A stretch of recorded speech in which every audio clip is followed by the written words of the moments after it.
Hello everyone. जैसा कि आपको ज्ञात होना चाहिए और ये निश्चित भी है कि दिसंबर तक या बहुत लेट होगा तो फरवरी तक टीजीटी और पीजीटी की परीक्षा संपन्न करा ली जाएगी। जैसा कि अध्यक्षा महोदय भी आ गई हैं, परीक्षा नियंत्रक भी आ गए हैं, तो परीक्षा का होना एकदम सुनिश्चित है। तो इसी बात को मद्देनजर रखते हुए इंग्लिश सुपर प्रैक्टिस बैच शुरू कर रहा हूं। आज 23 सितंबर है, 25 सितंबर से शुरू कर रहा हूं। कब से? 25 सितंबर से। अब कितने बजे शुरू कर रहा हूं? ये दो संभावित समय है। एक क्या है? एक सुबह का 7 बजे और एक है आपका सुबह के 9:30 बजे। ज्यादा संभावित समय ये 9:30 बजे की है। क्यों? क्योंकि संख्या इनमें ज्यादा आ जाएगी। इसका कारण क्या है कि चूंकि मैं पूरी तरह से ऑनलाइन पढ़ाता हूं, तो ऑनलाइन में सबसे ज्यादा लड़कियां होती हैं और शादीशुदा होती हैं, उनको ज्यादा समय नहीं मिलता है। तो सुबह तो खाली ही नहीं है, तो 9 बजे के बाद वो खाली होती है, तो लाइव वो कर सकती है। अगर लाइव नहीं कर सकती है तो सारा लेक्चर एप्लीकेशन पे पड़ा रहेगा। उसे चाहे 1 घंटे बाद देखे, चाहे 10 घंटे बाद देखे, चाहे 1 दिन बाद देखे, चाहे 10 दिन बाद देखे, वीडियो वैसे का वैसे पड़ा रहेगा। ये ध्यान रखिएगा, ठीक? तो ये तो सूचना हो गई। अब एक बात ध्यान रखिएगा, मैं अभी वो पेपर सॉल्व कराने जा रहा हूं कि जब परीक्षा में ये क्वेश्चन आया था तो अच्छों की हवा टाइट हो गई थी, पसीना छूट गया था, जो अपने आप को महारथी लगाती थी।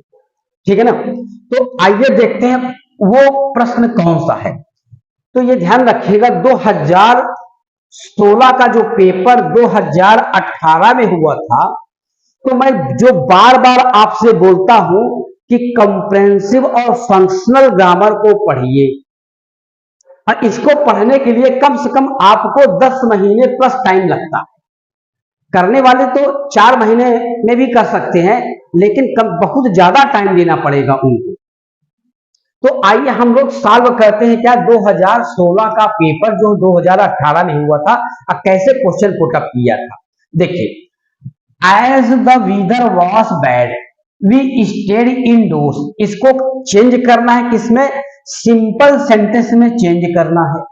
आप इसको देखेंगे तो ये ट्रांसफॉर्मेशन आपसे पूछ रहा है, तो इसको आप तभी कर पाएंगे जब आप सेंटेंस को पहचानेंगे। अब ये कॉम्प्लेक्स है कि सिंपल है कि कंपाउंड है, तो जब आपकी गहरी पकड़ होगी तभी आप इसको कर पाएंगे। तो ये है आपका कॉम्प्लेक्स सेंटेंस। कॉम्प्लेक्स सेंटेंस में एक प्रिंसिपल क्लॉज होता है, एक सबऑर्डिनेट क्लॉज होता है। सबऑर्डिनेट क्लॉज में noun clause, adjective clause, adverb clause.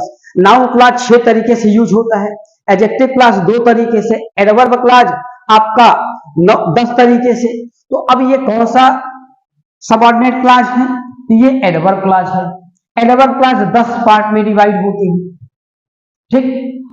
अब उनमें से कौन सा है? ये तो एडवर्ब क्लॉज ऑफ रीजन है। क्या है? तो जब मैं कॉम्प्लेक्स सेंटेंस पढ़ाता हूं, क्लॉज का कॉन्सेप्ट, तो 1.5 महीने पढ़ाता हूं। इतना कमांड करा देता हूं क्लॉज और फ्रेज पे कि चाहे जैसा क्वेश्चन आएगा, चाहे कैसे भी आए, जैसे भी आए, 100% कर ले जाएंगे। पार्ट्स ऑफ स्पीच भी मैं एकदम लॉजिक से पढ़ाता हूं, कहीं नहीं दिक्कत होगी। लोग कहते हैं क्लॉज और नॉन फाइनाइट वर्ब क्या है, सबसे टफ टॉपिक होता है। मैं एकदम सरल तरीके से पढ़ाता हूं। अब अगर यहां इसको पूरा समझाऊंगा तो बड़ा टाइम लग जाएगा, तो इतना ध्यान रखिएगा, ये एडवर्ब क्लॉज ऑफ रीजन है। हम घर पे ही ठहरे थे। क्यों ठहरे थे? उसका कारण क्या था? क्योंकि मौसम खराब था। तो ये क्या बना? Adverb clause of reason. अब ये adverb clause of reason simple में बनेगा तो किस कॉन्सेप्ट में बनेगा? तो देखिए, यहां वाज का सब्जेक्ट क्या है? आपका वीदर है। यहां स्टेट का सब्जेक्ट कौन है? वी है। ये रीजन बना। तो जब वाज अगर मतलब बी फॉर्म अगर सब्जेक्ट बने तो इसको नॉमिनेटिव एब्सोल्यूट से बनाते हैं हम लोग। क्या बनाते हैं? Nominative absolute. जब रीजन का कॉन्सेप्ट आता है और बी फॉर्म होता है तो नॉमिनेटिव एब्सोल्यूट, तो जब आप पार्टिसिपल पढ़े होंगे, अच्छा, प्रैक्टिस बैच उनके लिए ज्यादा कारगर होता है जिनका 0 टू एडवांस लेवल कुछ पढ़े होते हैं। अगर एकदम से नहीं मालूम है तो आप प्रैक्टिस ना करिए, आप पहले फंडामेंटल करिए, 0 टू एडवांस लेवल बैच करिए। तो इसका हो जाएगा ऑप्शन सी। क्या हो जाएगा? ऑप्शन सी हो जाएगा। इस क्वेश्चन को आप ऐसे भी बना सकते हैं,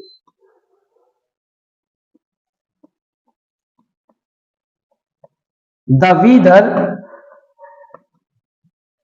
being bad, comma, we stayed indoors। ठीक है, ये हो जाएगा। तो ये नॉमिनेटिव एब्सोल्यूट का कॉन्सेप्ट है कि नॉन फनेट वर्ब का डूअर अलग होता है और फनेट वर्ब का डूअर अलग होता है। ये सिंपल में कैसे बना? तो सिंपल में सिर्फ एक ही फाइनाइट वर्ब होती है, तो फाइनाइट वर्ब सिर्फ एक ही है यहाँ, ये तो नॉन फनेट हो गया ना। आगे देखिए, बड़ा बढ़िया क्वेश्चन है, he is believed to have died of malaria. तो इसको किसमें कह रहा है? कॉम्प्लेक्स सेंटेंस में चेंज करिए। तो ये क्या है? आपका सिंपल सेंटेंस है, एक ही फाइनाइट वर्ब है आपकी, ये आपका नॉन फाइनाइट वर्ब है। ठीक, ये आपका पास्ट पार्टिसिपल पैसिव फॉर्म में है, मतलब वो विश्वास किया जाता है क्या? मलेरिया से मर जाने का। तो जिस समय विश्वास किया जाता है उसके पहले वो क्या है? मर चुका है ना, मर तो नहीं रहा है। जिस समय ही पे विश्वास किया जाता है वो मरा हुआ है, लेकिन विश्वास किया जाता है। तो विश्वास करने से पहले लोग विश्वास करते हैं ना, तो इसको समझाने के लिए मैं एक अलग से पेज लेता हूं, यहां आप समझेंगे इसको अच्छी तरीके से। देखिए, यहां मैं एक क्वेश्चन लिख रहा हूं,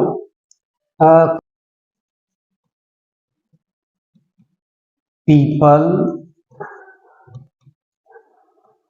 that William is a good teacher. लोग कहते हैं कि विलियम एक अच्छा अध्यापक है। तो जिस समय लोग कहते हैं उस समय विलियम एक अच्छा अध्यापक है, मतलब वो अध्यापन का कार्य करता है और एक अच्छा अध्यापक है। तो इसको जब आप सिंपल में बदलेंगे, ये कॉम्प्लेक्स सेंटेंस है, ये प्रिंसिपल क्लॉज है, ये सबऑर्डिनेट क्लॉज, और सबऑर्डिनेट क्लॉज में कौन सा क्लॉज है? ये नाउन क्लॉज। तो इसको आप ऐसे कहिए, विलियम इज सेड। तो जिस समय लोग कहते हैं उस समय अच्छा अध्यापक है, तो क्या करेंगे? To be a good teacher. ठीक, तो विलियम को एक अच्छा अध्यापक होना कहा जाता है। अब देखिए, दूसरा मैं बना रहा हूं, people say that William was a good teacher। लोग कहते हैं कि विलियम एक अच्छा अध्यापक था।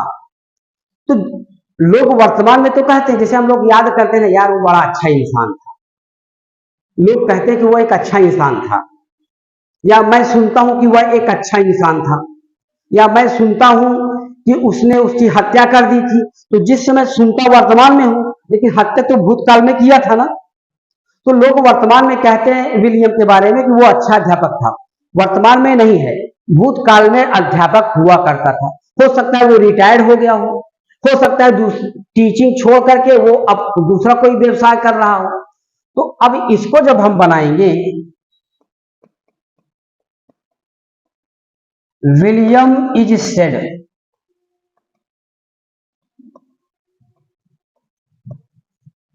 To have been a good teacher. तो इसको बनाएंगे हम परफेक्ट इंफिनिटिव में। मैंने बताया कि परफेक्ट इंफिनिटिव फाइनाइट वर्ब से पहले होने की बात करता है, ठीक है ना। तो ये जो क्वेश्चन है आपका, ये सेकंड, ये इसी पे डिपेंड है आपका। अब रही बात कि हम टिक किस पे करेंगे, ये ऑप्शन क्या है आपका, बी सही है, ठीक है ना, ऑप्शन आपका बी सही है। और ध्यान रखिएगा ऑप्शन डी भी आप, इसके ना रहने पे आप ऑप्शन डी भी सही कर सकते हैं। जैसे अभी मैंने आपको बताया people believe that he died of malaria, तो अगर इसको अगर बनाए सिंपल में तो यही तो बनाएंगे ना कि he is believed to have died of malaria है ना। देखिए ये चीज मैंने यही तो बनाया ना, ही इज बिलीव्ड। तो अब इसको ना कहा के 100% ये भी सही है और ये भी सही है, लेकिन ध्यान रखना कि जो प्रीपैरेटरी प्रोनाउन का कॉन्सेप्ट होता है, ये नाउन क्लॉज एज ऑब्जेक्ट बना, क्या बना, नाउन क्लॉज एज ऑब्जेक्ट बना। तो अब हम इसके बजाय इसको इसलिए करेंगे क्योंकि इसको पैसिव में रखा गया, ठीक है ना। और ये ही डाइड ऑफ मलेरिया, ये आपका ये जो इट है ना, ये प्रीपैरेटिव प्रोनाउन है, इंट्रोडक्टिव प्रोनाउन नहीं कहेंगे। मैंने बताया ना कि अभी कॉम्प्लेक्स में हम घुसेंगे तो कम से कम बड़ा लंबा खींच जाएगा। तो जो लड़के पढ़े होंगे कॉम्प्लेक्स सेंटेंस वो समझ रहे होंगे कि इट यहाँ आपका प्रीपैरेटिव प्रोनाउन है और ये क्या है आपका केस इन एपोजिशन है। अब पूछा जाए इनमें से मेन सब्जेक्ट कौन है, तो मेन सब्जेक्ट आपका यही नाउन क्लॉज, क्योंकि प्रीपैरेटिव प्रोनाउन नाउन क्लॉज या इन्फिनिटिव के स्थान पे ही प्रयोग किया जाता है। कभी क्लॉज पढ़ाएंगे या आप 0 टू एडवांस लेवल में मुझसे पढ़िएगा तब देखिएगा कि क्लॉज किस चिड़िया का नाम है, ठीक है ना। लोग तो आपको क्लास 2 दिन में 3 दिन में समाज बहुत पढ़ाएंगे तो 1 हफ्ते पढ़ाएंगे, इससे ज्यादा नहीं पढ़ाएंगे। मैं क्लास का पूरा ऑपरेशन कर देता हूं, ये ध्यान रखिएगा। जो लड़के सिलेक्ट हैं उनसे जाके पूछ लीजिएगा। तो इसमें ऑप्शन किस पे टिक करेंगे, ऑप्शन इस पे टिक करेंगे, ठीक है ना, ये ध्यान रखिएगा। जैसे अभी मैं एक क्वेश्चन दूं कि that he cheated his friend is true, उसने अपने मित्र को धोखा दिया, सही है। अब अगर हम ऐसे कहें it is true that he cheated his friend, 100% दोनों सही है, लेकिन अगर ऑप्शन पे टिक करने की बात आएगी तो आप इस पे टिक करिएगा, ठीक है ना। क्यों ऐसा, ये भी वही चीज है, ये भी वही चीज है, क्यों ऐसे लिखा गया, क्यों ऐसे लिखा गया। तो जब आप noun clause as a subject पढ़ेंगे बी फॉर्म के, तो इस नाउन क्लॉज के स्थान पे प्रीपैरेटिव नाउन इट का प्रयोग करके हम नाउन क्लॉज को बाद में रख देते हैं। बताया तो ना कि अगर मैं क्लॉज पढ़ाना शुरू करूंगा तो बड़ा लंबा खींच जाएगा। आगे देखिए, बढ़िया क्वेश्चन है, क्या इसमें कह रहा है कि इसको 3 and 4 अल्टरनेटिव, ये आपको इनडायरेक्ट बनाना है। तो don't go near the water, पानी के नजदीक मत जाओ बच्चों। तो अब ये जो चिल्ड्रन आया ये वोकेटिव हो गया, संबोधन किसने संबोधन किया, सी ने। और नियर क्या है आपका, प्रीपोजिशन है। तो उसने कहा, तो इस कॉन्सेप्ट में वार्निंग दी जा रही है, तो ये हो जाएगा ऑप्शन डी हो जाएगा, she warn the children not to go near the water. ये तो जो इनडायरेक्ट बना, ये पूछा जाए कैसा सेंटेंस है, तो ये सिंपल सेंटेंस है। सिंपल सेंटेंस में सिर्फ एक ही फाइनाइट वर्ब होता है, ये तो सिंपल, ये तो इन्फिनिटिव बन गया ना। इस सेंटेंस को इनडायरेक्ट को हम नाउन क्लॉज में बना सकते हैं, लेकिन वो जो सबऑर्डिनेट क्लॉज होगा वो प्रेजेंट सब्जेक्टिव मूड में जाएगा, ठीक है ना। किसमें जाएगा, महिला ने, मतलब सी, मतलब वह, उसने चेतावनी दी बच्चों को कि वे पानी के नजदीक ना जाएं। ये नहीं कहेंगे कि नहीं गए या नहीं जाते हैं, ना जाएं। तो ये क्या हो जाएगा, प्रेजेंट सब्जेक्टिव मूड का कॉन्सेप्ट हो जाएगा। तो ऑप्शन डी हो जाएगा। ये भी कई तरीके, इसको आप भी 2 तरीके से बना सकते हो भाई। कॉन्सेप्ट अगर क्लियर रहेगा तो आप सब कुछ अच्छा कर ले जाएंगे। आगे देखिए, 2016 में सेम एग्जाम्पल मैंने पढ़ाया था। 2016 के पेपर में मैंने 7 एग्जाम्पल हूबहू फंसे थे, जो सिलेक्टेड कैंडिडेट थे उनसे कभी जाके पूछिएगा, ठीक है ना। तो ये थे, तो इसमें ध्यान रखिएगा, प्लीज प्लीज कब कहते हैं, जब आप याचना करते हैं, गिड़गिड़ाते हैं, तो ऐसे कॉन्सेप्ट में आप क्या करिएगा, बिग का प्रयोग करिएगा। अब यहां देन क्यों आ गया, यहां तो देम आज है नहीं, तो he said please please give me another chance, तो क्या जाएगा, he begged them to give him another chance, उसने उसे कहा तो दूसरा चांस देने के लिए गिड़गिड़ाया।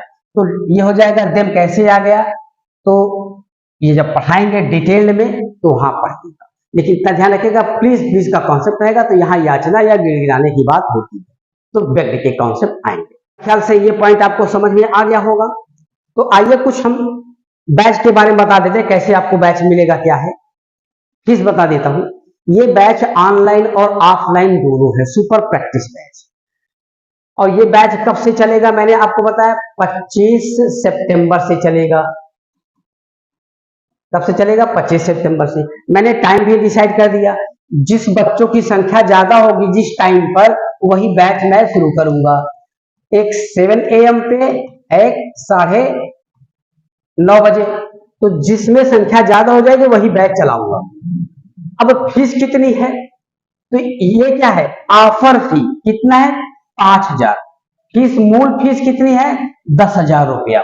और ये ऑफर फी कब तक चलेगा, 25 सितंबर तक चलेगा। ये ऑफर फी कब तक है, 25 सितंबर तक चलेगा। 25 सितंबर तक ऑफर है, और 25 सितंबर तक अगर आप 5000 जमा कर देते हैं, या नहीं हो पाता है तो 2 बार में जमा करिएगा, इससे ज्यादा नहीं। मंथली अगर रखते हैं तो 25 सितंबर के पहले मंथली फीस जमा करेंगे तो 1500 रुपए लूंगा, इससे 1 रुपया कम नहीं लूंगा। मैं कॉन्सेप्ट अच्छा देता हूं, मुझे लगता है कि मेरी चीज सोना है तो मैं सोने का भाव रखूंगा। आपको कहीं और सस्ता मिलता है, ठीक है ना, तो वहां आप ले लीजिए क्लास। तो जो मेरा कॉन्सेप्ट है मैं वो दूंगा, ठीक। और ये 5 महीने का कॉन्सेप्ट रखा जाएगा, फरवरी तक एग्जाम 100% हो जाएगा, ये ध्यान रखिएगा। और ये वैलिडिटी ऑफर ये 25 सितंबर तक रहेगा। 25 सितंबर के पहले आप एडमिशन ले लीजिए, नहीं तो 26 दिसंबर को लेंगे तो मैं यही 10,000 रुपए लूंगा आपसे। अब महीने मंथली फीस रखेंगे तो 2,000 रुपया पर मंथ रखूंगा। इस 10,000 को आप 3 बार में जमा कर सकेंगे, 26 के बाद लेंगे तो। अच्छा, मैं बताया कि प्रैक्टिस बैच उनके लिए है जिनका कि 0 टू एडवांस लेवल कुछ हद तक सही है। जिनका 0 टू एडवांस लेवल सही नहीं है वो 0 टू एडवांस लेवल बैच ले ले। 0 टू एडवांस लेवल में ध्यान रखिएगा, मैं लाइव लेता हूं तो हो सकता है कुछ ना कुछ पॉइंट मैं भूल जाऊं, लेकिन जो अपलोडेड वीडियोज है, time test, non finite verb, class, इतना पढ़ चुका है।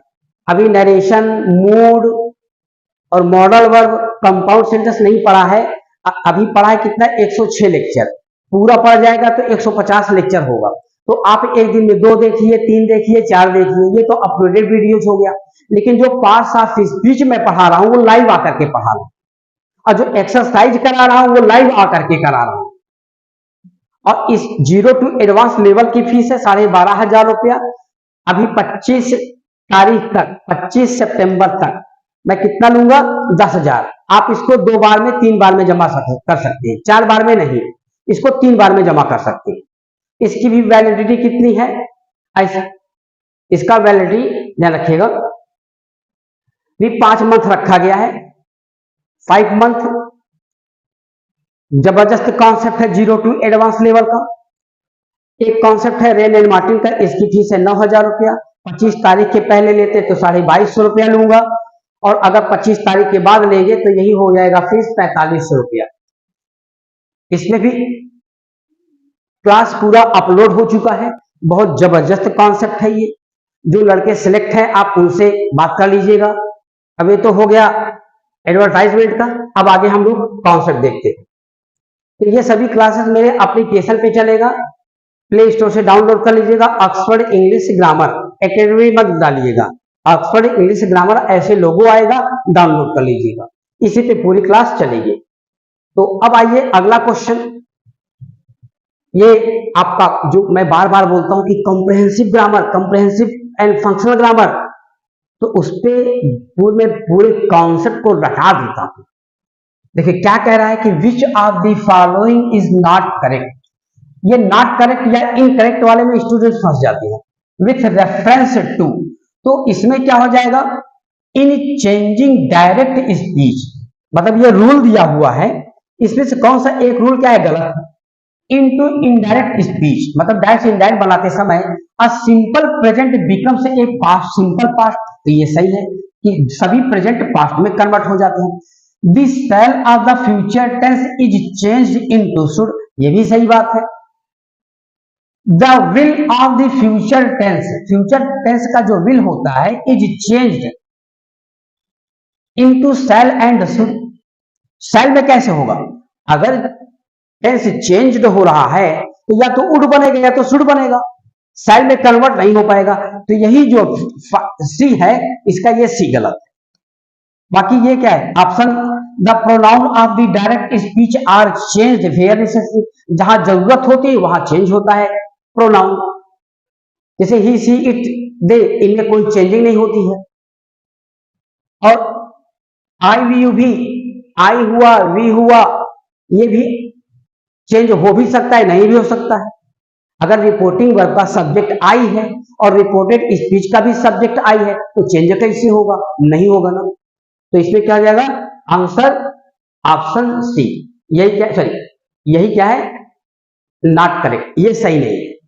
आगे देखते हैं, ये भी बड़ा बढ़िया क्वेश्चन है। विच of the following rules is not correct, इनमें से कौन सा रूल जो है सही नहीं है, गलत है।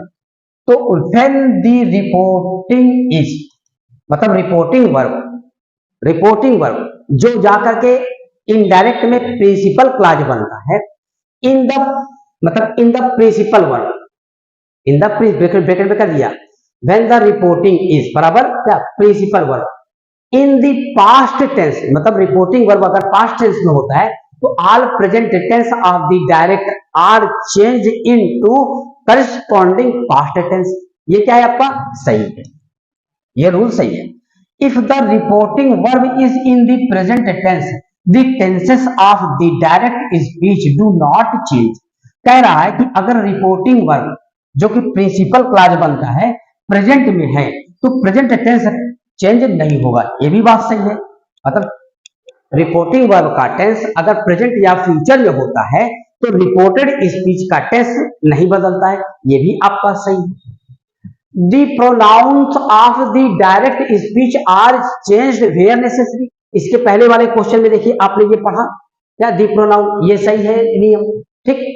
ये क्या है आंसर के अनुसार, ये क्या है यही सही है, मतलब नॉट करेक्ट, ये रूल सही नहीं है। तो आंसर क्या लगाएंगे आप, ये लगाएंगे, ये नियम तो सही है, प्रोनाउन जहां आवश्यकता होगी वहीं चेंज होगा, ठीक है ना, वहीं चेंज होगा। आगे देखते हैं,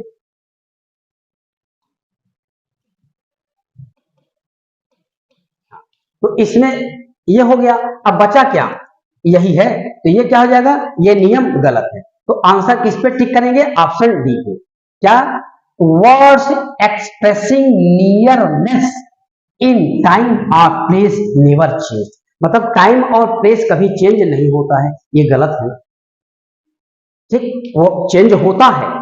जैसे यस्टरडे को क्या करते हैं, तो टिक क्या करेंगे आप, इसी पे करेंगे, क्योंकि ये नियम सही नहीं है, ठीक है ना, ये नियम सही नहीं है। तो जो नॉट करेक्ट या इनकरेक्ट का कॉन्सेप्ट होता है उस पे लड़के क्या करते हैं, कंफ्यूज हो जाते हैं। तो जैसे यस्टरडे है तो the previous day, the day before करते हैं ना, जबकि यहां कह रहे कि नेवर चेंज, नेवर चेंज कभी परिवर्तित नहीं होता है। हियर का देखिए एडवर्ब ऑफ प्लेस है, क्या हो जाता है, देयर हो जाता है आवश्यकता अनुसार, लेकिन क्या है कि नेवर चेंज मतलब कभी नहीं चेंज होता है, तो ये तो गलत है ना। तो ऑप्शन क्या हो जाएगा, डी हो जाएगा। देखिए विच of the following statement is not correct, मैं बार बार बोल रहा हूं कि नॉट करेक्ट और इनकरेक्ट इसमें फंसेंगे आप। तो देखिए क्या कह रहा है, इनमें से कौन सा नियम सही नहीं है, मतलब गलत है। तो case is a modification of the noun to distinguish its relation to another word, ये क्या है आपका नियम सही है। नॉमिनेटिव केस बराबर सब्जेक्टिव केस, नॉमिनेटिव केस बराबर subjective case, has no relation with a finite verb, finite verb से कोई रिलेशन ही नहीं होता है सब्जेक्टिव केस का, तो सब्जेक्ट के अनुसार ही तो वर्ब का प्रयोग किया जाता है भाई मेरे। तो ये क्या है, ये नियम गलत है, ये नियम क्या है, नॉट करेक्ट। तो आंसर में क्या लगाएंगे आप, इसी को बी को लगाएंगे, ठीक है ना। बाकी पॉजेसिव केस डोनेट्स ओनरशिप, संबंध को, अधिकार को बताता है, ये भी सही है। Objective case denotes a direct object of a transitive verb और indirect object of a preposition, preposition के बाद भी ऑब्जेक्टिव केस आता है और ट्रांजिटिव वर्ब के बाद भी ऑब्जेक्टिव केस आता है। ये पूरा कॉन्सेप्ट मैंने बताया है 0 टू एडवांस लेवल में, यहां तक कि ऑब्जेक्टिव केस का कॉन्सेप्ट मैंने, कब डायरेक्ट ऑब्जेक्ट होता है, डायरेक्ट ऑब्जेक्ट को कितने पार्ट में डिवाइड किया जाता है, 6 प्रकार से डिवाइड किया जाता है, लोकेटिव ऑब्जेक्ट क्या होता है, रिजल्टेंट ऑब्जेक्ट क्या होता है, ठीक है ना। आपका अभी जो बीपीएससी का एग्जाम हुआ था TRE 3, उसमें एक क्वेश्चन पूछा था इसी ऑब्जेक्ट से संबंधित, ठीक है ना। आगे देखते हैं, which statement is not correct, इनमें से कौन सा स्टेटमेंट सही नहीं है, रेफरेंस टू प्राइमरी एक्सिलरी।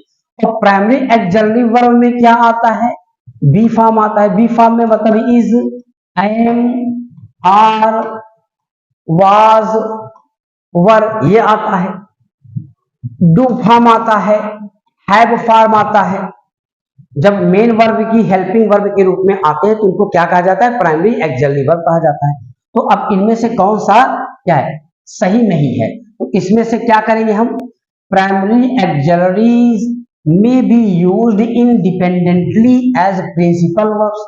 हम आपको अच्छी तरीके से बताए हैं कि ये फाइनाइट वर्ब बराबर प्रिंसिपल वर्ब भी बनते हैं। जैसे हमने कहा ही इज प्लेइंग, वह खेल रहा है, तो फाइनाइट वर्ब किसे कहते हैं, वह वर्ब जो सब्जेक्ट और टेंस के अकॉर्डिंग यूज होता है वो क्या कहा जाता है, फाइनाइट वर्ब कहा जाता है। अब बताइए फाइनाइट वर्ब ये है ना, इसको क्या बोलेंगे, प्राइमरी एक्सिलरी वर्ब बोलेंगे, लेकिन ये आपका फाइनाइट वर्ब भी है भाई, वह वर्ब जो सब्जेक्ट और टेंस के अकॉर्डिंग यूज होता है। अगर हम यहाँ दे कर दे तो हम इसमें बदलाव करेंगे या इसमें बदलाव करेंगे, तब तो यहाँ आर हो जाएगा ना, और इसी का टेंस अगर बदलाव करें तो यहाँ प्लेइंग होगा नहीं, यहां क्या कर देंगे, वाज कर देंगे, तो ये जगह, ये आपका स्टेटमेंट सही है। Primary auxiliaries may change according to person, number and gender. भाई ही के साथ इज लग रहा है, दे के साथ आर लग रहा है, आई के साथ एम लग रहा है, तो ये भी आपका सही है। अब देखिए primary auxiliaries may be used as infinite, मतलब नॉन फाइनाइट वर्ब के रूप में, of the verb if two precedes them, अगर इनके साथ टू का प्रयोग होता है। तो क्या कभी आपने पढ़ा है कि टू एम लिखा जाता है, टू इज लिखा जाता है, टू वाज लिखा जाएगा, नहीं ना। तो यही नियम क्या है आपका, गलत है, तो आप इसी पे टिक करिएगा। और फिर आगे क्या है, the sole purpose of primary auxiliaries is to demonstrate the super, ये भी 100% आपका सही है, ठीक। आगे देखते हैं, which of the following statement is not correct, कौन सा सही नहीं है। यही करेक्ट वाला कम पूछता है कि कौन सा सेंटेंस करेक्ट है, क्यों, क्योंकि उसमें 3 गलत होते हैं, एक सही होता है। इतना पेपर बनाने में कौन मगजमारी करेगा कि 3 स्टेटमेंट को हम गलत करें, एक को क्या करें, सही करें। इसमें क्या होता है, 3 को सही करके उठा करके कॉपी पेस्ट किए, एक को गलत कर देते हैं। लेकिन 2016 वाले पेपर में कॉपी पेस्ट नहीं किया गया था, जो जिसने पेपर बनाया था वो सही में ग्रामर का अच्छा जानकार था। Numeral adjective include the cardinal number and the ordinal number. Cardinal number कौन होता है, जैसे 1 2 3 4 5 6 7 8 9 10, ये क्या है, कार्डिनल नंबर है। और ऑर्डिनल नंबर होता है क्रमागत संख्या, जैसे first, second, third, fourth, fifth. इसका भी बड़ा अच्छा क्वेश्चन बनता है। दूसरा क्या है, पार्टिटिव एडजेक्टिव। पार्टिटिव एडजेक्टिव जानते हैं क्या होता है, जैसे मैंने कहा ए बैग ऑफ राइस, तो अब ये पार्टिटिव एडजेक्टिव के अंतर्गत आएगा। भाई राइस क्या है, चावल, इसकी विशेषता बता रहा है ये ग्रुप ऑफ वर्ड्स। अब क्या ये पार्टिटिव एडजेक्टिव किसी अन्य नाउन के साथ भी आ सकता है? जैसे मैंने कहा कि ए बैग ऑफ वाटर, एक झोला पानी, एक झोला दूध, क्या ऐसा लिखा जा सकता है? नहीं। तो partitive adjective denotes a part of a class और ऑब्जेक्ट। ठीक, ये कॉन्सेप्ट हो। अब आगे है descriptive adjective denote quality kind और कंडीशन, ये भी सही है। तो जो आपका 9 है वो आपका गलत क्या है? ये proper adjective are non descriptive adjective, जबकि प्रॉपर एडजेक्टिव जैसे इंडियन आर्मी, इंडियन आर्मी अगर लिखेंगे तो इंडियन क्या हो जाएगा? प्रॉपर एडजेक्टिव है, और ये क्या होता है? ये डिस्क्रिप्टिव एडजेक्टिव होता है। डिस्क्रिप्टिव एडजेक्टिव को 7 प्रकार से हम विभाजित करते हैं डिस्क्रिप्टिव एडजेक्टिव को, ठीक है ना। आगे आते हैं, which reference to the use of punctuation. बढ़िया क्वेश्चन। पंक्चुएशन कोई यूट्यूबर को हमने जल्दी नहीं देखा कि वो आपको पंक्चुएशन पे कमांड करा दे, ठीक है ना। तो ये ऐसा दरबार है जहां पंक्चुएशन पढ़ाया जाता है सही तरीके से। तो ए डैश इज नेवर, ध्यान रखिएगा, ए डैश इज नेवर यूज। अभी देखिए मैं एक हफ्ता पहले ज्यादा मैं 2 लेक्चर पढ़ाया था सुबह 7 बजे, जिसमें मैंने पूरे कॉम्प्रिहेंसिव के क्वेश्चन बनाए थे मॉडल वर्ग के। उसको आप जाके देख लीजिएगा, नहीं अगर देखे होंगे तो मैं डिस्क्रिप्शन में उसका लिंक है दोनों क्लास का, मैं उससे शेयर कर दूंगा, दिखाऊं, और उसको जाके देख लीजिएगा। बहुत जबरदस्त क्लास है। मेरी क्लास को भले लोग नहीं देखते, लेकिन जो देखते हैं ना बहुत कुछ सीखते हैं। तो कह रहा है कि dash is never use to show a sudden change in thought. विचारों में जब अचानक परिवर्तन आता है तो हम डैश का प्रयोग कभी नहीं करते हैं, जबकि डैश का प्रयोग किया जाता है जब अचानक भाव में परिवर्तन आता है, विचारों में परिवर्तन आता है। जैसे देखो, जैसे मैं कहूं कि अगर मेरे बाबा जीवित होते तो वो मुझे पैसे देते, मुझे प्यार करते, ये हुआ। लेकिन अब अगर मैं यहां कह रहा हूं, जैसे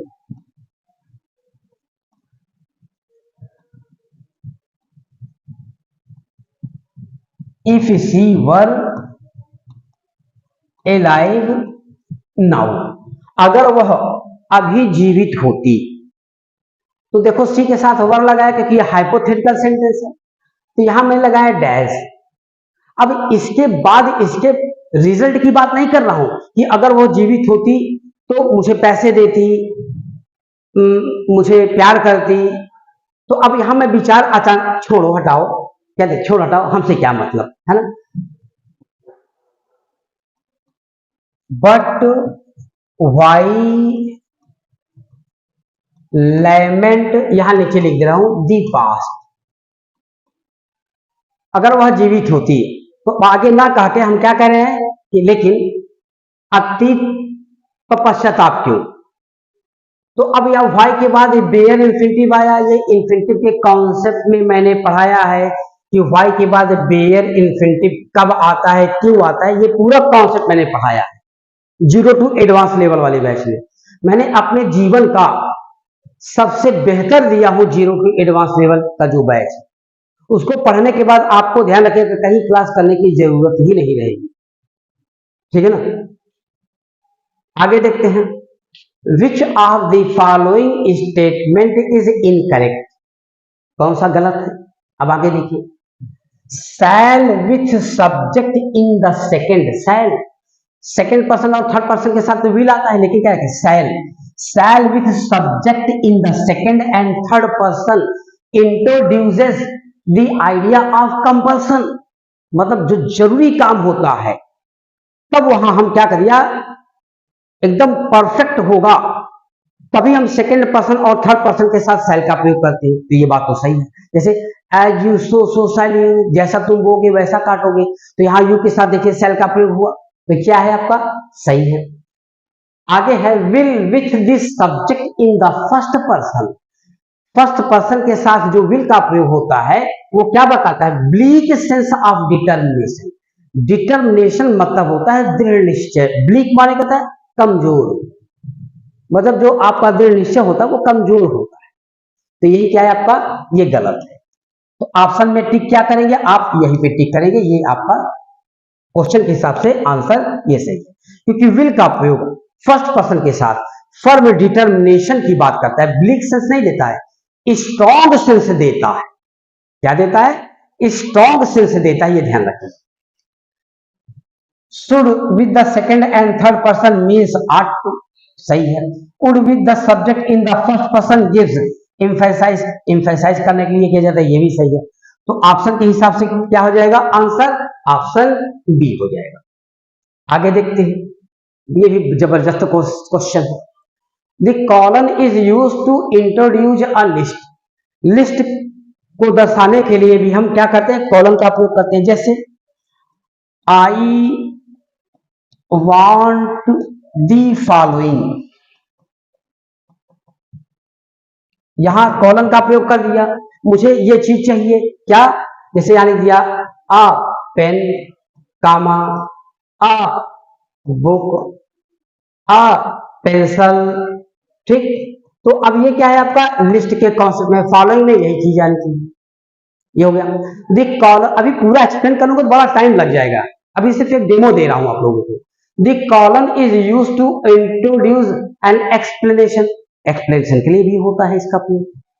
अब आगे क्या है, the colon is use to separate two contracts, ये भी आपका सही, ये आपका डी क्या है, ये गलत है। तो ऑप्शन के हिसाब से ध्यान रखिएगा, ये जो आपका डी है यही आपका क्या है, इसे टिक करिएगा, आंसर आपका डी है। क्या, the colon is use to separate two related classes, जबकि जब आप कॉम्प्लेक्स सेंटेंस में नाउन क्लास बनाते हैं तो वहां कॉलन का प्रयोग 100% किया जाता है, और सेमी कॉलन का प्रयोग, इसको लिख लीजिएगा, कंपाउंड सेंटेंस में होता है। जब दो क्लास को जोड़ने के लिए सेमी कॉलन होता है तो 100% क्या होता है आपका, कंपाउंड सेंटेंस होता है। अब कॉलन का प्रयोग कॉम्प्लेक्स सेंटेंस में होता है, दो क्लास को सेपरेट करने के लिए। जैसे ही सेट देखे होंगे आप, ही सेट या विलियम कॉलन, उसके बाद जो स्टेटमेंट वो कहता है ये चीज, तो दो क्लास को जोड़ने के लिए इसका प्रयोग किया जाता है। The colon is use to separate two related class, तो सेपरेट करने के लिए नहीं बल्कि उनको जोड़ने के लिए किया जाता है कॉलन का प्रयोग। तो आप टिक क्या करेंगे, ऑप्शन डी को टिक करेंगे। आगे देखिए, जबरदस्त क्वेश्चन है ये, देखिए आपका कंडीशनल सेंटेंस। कंडीशनल सेंटेंस अगर आप सही तरीके से पढ़े होंगे तो ये सब आपके लिए हलवा है, हलवा, ठीक है ना, ये ध्यान रखिएगा। तो इसमें क्या हो जाएगा, द पुलिस किल्स, जब डबल फ्यूचर होती है तो जो काम पहले होता है वो प्रेजेंट में रखा जाता है और जो बाद में होता है वो फ्यूचर में रखा जाता है। तो पहले तुम भागने का प्रयास करोगे कि पहले पुलिस गोली मारेगी, तो the police will kill you, police तुम्हारी हत्या कर देगी अगर तुम भागने का प्रयास करोगे। तो ये कौन सा है, ये प्रोबेबिलिटी है। कंडीशनल सेंटेंस बेटा 9 प्रकार के होते हैं, ध्यान रखिएगा, ये प्रोबेबिलिटी है। और टाइप की बात करें कि कौन सा कंडीशनल है, तो ये ओपन कंडीशनल है। क्या है आपका, ओपन कंडीशनल में प्रोबेबिलिटी होती है, ठीक है ना। चलिए आगे क्या है, if there situation be different, तो इसमें ध्यान रखिएगा आपका हो जाएगा, तो बड़ा पसीना हो रहा है। अगर ये क्लोज्ड कंडीशनल पढ़े होंगे जिसमें क्या आता है, इम्पॉसिबल कंडीशन का कॉन्सेप्ट आता है, क्या आता है, इम्पॉसिबल कंडीशन का कॉन्सेप्ट आता है, तो क्लोज्ड कंडीशनल होता है और ऑप्शन क्या हो जाएगा, बी हो जाएगा, सी हो जाएगा। क्या हो जाएगा, सी। कैसे, क्लोज्ड कंडीशनल में आपने पढ़ा है, ये सी सेंटेंस को मैं दूसरे तरीके से लिख रहा हूं, if I had been there, अगर मैं वहां होता तो स्थिति अलग होती, वुड हैव बीन डिफरेंट। तो जब इफ वाले क्लास में पास्ट परफेक्ट होता है तो यहां would have, could have plus verb की थर्ड फॉर्म आता है, वही कॉन्सेप्ट है। तो जब इन्वर्जन रूल पढ़े होंगे तो ये कहा गया है कि इफ के स्थान पे अगर हम यहाँ के हैड को उठा के रख देते हैं तो ये हैड आपका इफ का भी अर्थ देता है। तो देखिए ये और ये दोनों सेम हो गए ना, ये और ये दोनों सेम हो गए, तो ये क्लोज्ड कंडीशनल है। क्लोज्ड कंडीशनल कम से कम 8-9 लेक्चर में अपने 0 टू एडवांस लेवल पे बना के अपलोड किया। ये क्या है आपका, ये हाफ ओपन कंडीशनल है। वर्तमान या फ्यूचर की जो इमेजिनेशन होती है वो हाफ ओपन कंडीशनल होता है। ये इम्प्रोबेबिलिटी की कॉन्सेप्ट होता है। अब ये इम्प्रोबेबिलिटी क्या होता है, हाफ ओपन क्या होता है, क्लोज्ड क्या होता है, ठीक है ना, ये पढ़ने के लिए आप लोगों को टाइम देना पड़ेगा भाई। तो इफ आई वर, वर्तमान की जो कल्पना होती है वहां हर एक शब्द के साथ क्या करेंगे, अगर बी फॉर्म आ रहा है तो सबके साथ क्या करेंगे, वर का प्रयोग करेंगे। अगर कल्पना की बात है तो अब यहाँ वर आएगा तो यहाँ उड प्लस वर्ब की बेस फॉर्म आएगी। विल का वीकर फॉर्म उड होता है। क्या कोई आदमी भगवान हो सकता है, नहीं हो सकता है, तो यहाँ विल का प्रयोग ना होकर के उड होगा। ठीक, अगर मैं भगवान हो जाऊं तो I would eliminate all suffering, मैं सारे कष्टों को दूर कर दूं, तो क्या हो जाएगा, ऑप्शन बी हो जाएगा। क्वेश्चन नंबर 16 देखिए, ये भी बड़ा बढ़िया क्वेश्चन है। ठीक, I wish that you had been right, ये भी आपका क्या हो जाएगा, बी हो जाएगा। कैसे हो जाएगा बेटा, इसको बड़ा समझाना पड़ेगा। ठीक, जो लड़के पढ़े वो अच्छी तरीके से जान रहे हैं, उनके लिए बताने की कोई जरूरत नहीं है। जो कॉम्प्रिहेंसिव क्वेश्चन था, जो रूल्स दिया है उसको मैं समझाया हूं आपको। आगे देखिए, यहां इन्वर्जन रूल फॉलो हुआ है। बताता हूं आपको कि अगर सेंटेंस की शुरुआत हार्डली, स्कैर्सली, रेयरली, बेयरली, सेल्डम से होता है तो सब्जेक्ट और टेंस के अनुसार हेल्पिंग वर्ब सब्जेक्ट के पहले रख दिया जाएगा। यहाँ वर्ब कैसा है, वर्ब की थर्ड फॉर्म, इसका मतलब परफेक्ट में होगा। तो परफेक्ट में होगा तो हम क्या करेंगे, ऑप्शन बी को चयन करेंगे। इसको करेंगे, बी को करेंगे। डिड का भी प्रयोग हो सकता है, अगर यहाँ वर्ब की फर्स्ट फॉर्म होती तब, वर्ब की फर्स्ट फॉर्म होती तब बी को करती। यहाँ क्या हो जाएगा, ऑप्शन बी हो जाएगा। आगे क्वेश्चन देखते हैं। ये नो ना होकर के ये नो है, क्योंकि इन्फिनिटिव आया ना, तो यहाँ the boss wanted to know, boss जानना चाहते थे। अब यहाँ क्या हो जाएगा, अगर ये नाउन क्लॉज बनेगा, दैट और डब्ल्यू क्वेश्चन वर्ड एक साथ नहीं आएगा, आता है लेकिन जब दो क्लॉज होते हैं तो आता है, तभी बताएंगे, तो ये गलत हो जाएगा। हाउ के पहले हेल्पिंग वर्ब आएगा नहीं, ये गलत है। हाउ के पहले हेल्पिंग वर्ब आएगा नहीं, क्यों, क्योंकि सबऑर्डिनेट क्लॉज इंट्रोगेटिव में बनता नहीं है। तो क्या हो जाएगा, how I had done the job, ये हो जाएगा। आगे देखते हैं, आई विश, मेरी इच्छा है कि मैं राजा हो जाऊं, तो क्या हो जाएगा, आई वर। तो ये जो आपका कॉन्सेप्ट है, ये 2016 का जो पेपर है, क्योंकि ब्रॉडबैंड कनेक्शन 3 दिन से फेल बता रहा है। ये क्लास में बहुत पहले ले लेता, 2-3 दिन पहले एडवर्टाइज भी किया था।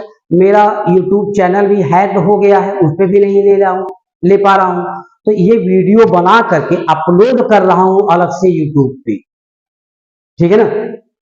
तो जो मेरा ये ब्रॉडबैंड कनेक्शन सही हो जाएगा और आपका यूट्यूब सही हो जाएगा, तो ये लाइव आकर के जो बचे हुए क्वेश्चन हैं 2016 का पेपर जब 18 में हुआ था, इन सबको मैं सॉल्व कराऊंगा, ठीक है ना, इन सबको मैं सॉल्व कराऊंगा। इसमें ऑप्शन ए हो जाएगा, ठीक। तो लाइव आकर के सॉल्व कराऊंगा, उस पर आप लोग कमेंट करिएगा, बड़ा मजा आएगा। तो आज तो एडवर्टाइजमेंट किया, तो ये एडवर्टाइजमेंट एक बार फिर से देख लीजिए आप लोग प्लीज, कि प्रैक्टिस बैच अगर आप करना चाहते हैं तो 25 सितंबर के पहले आप एडमिशन ले लीजिए। 5,000 रुपए पे एडमिशन हो जाएगा, 2 बार में जमा कर सकते हैं, लेकिन मंथली जमा करेंगे तो पहले 1,000 ले लेता था, अब 1,500 लूंगा। यही चीज अगर 26 तारीख से लेंगे तो फीस में कोई ऑफर नहीं, 10,000 रुपए लूंगा और महीने का 2,000 रुपया मंथली लूंगा। इस 10,000 को 26 तारीख के बाद आप 3 बार में जमा कर सकते हैं, इस 5,000 को 2 बार में जमा कर सकते हैं। जीरो टू एडवांस भी लेना चाहते तो वो भी बता दीजिएगा। दूसरी बात, अगर कोई दिक्कत होगी तो मेरे व्हाट्सएप नंबर ध्यान रखिएगा, ये है 9580150999। इस पे आप मैसेज कर दीजिएगा, जो भी इंक्वायरी होगी, कोई भी कष्ट होगा वो इस पे मैसेज कर दीजिएगा। मोबाइल नंबर है, अगर कॉल करना चाहते हैं, कॉल लगता नहीं BSNL पे, लेकिन लिख दे रहा हूँ 9140685398। ठीक, इस पे कॉल कर लीजिएगा। नहीं लगेगा तो व्हाट्सएप मैसेज कर दीजिएगा, मैं कॉल कर लूंगा। ठीक ना, लेकिन सजग हो जाइए, हमसे पढ़िए चाहे ना पढ़िए, लेकिन अब 8 घंटे आप डेली टाइम दीजिए अगर सिलेक्शन लेना है TGT PGT में तो। नहीं तो फिर 5 साल बाद वैकेंसी आएगी और 5 साल में पता नहीं, आप लोग जानते हैं क्या करते हैं, अरे सर की फीस बहुत ज्यादा मांगी है। अरे यार, एथेंटिक टीचर से, स्पेशलिस्ट से पढ़ लीजिए, आपके 1 महीने की पेमेंट भी मैं नहीं मांग रहा हूं। नहीं तो अगर बाय द वे खुदा खास्ता 1-2 नंबर से अगर जिसका रुक जाता है तो 5 साल में कितना पैसा खर्च होता है, कितनी फीस देता है, टाइम किल होता है। सबसे बड़ी बात ये होती है 5-7 लाख रुपया हर 5 साल पे चला जाता है। तो इसीलिए 5-7 लाख का 1% तो मैं मांग रहा हूं।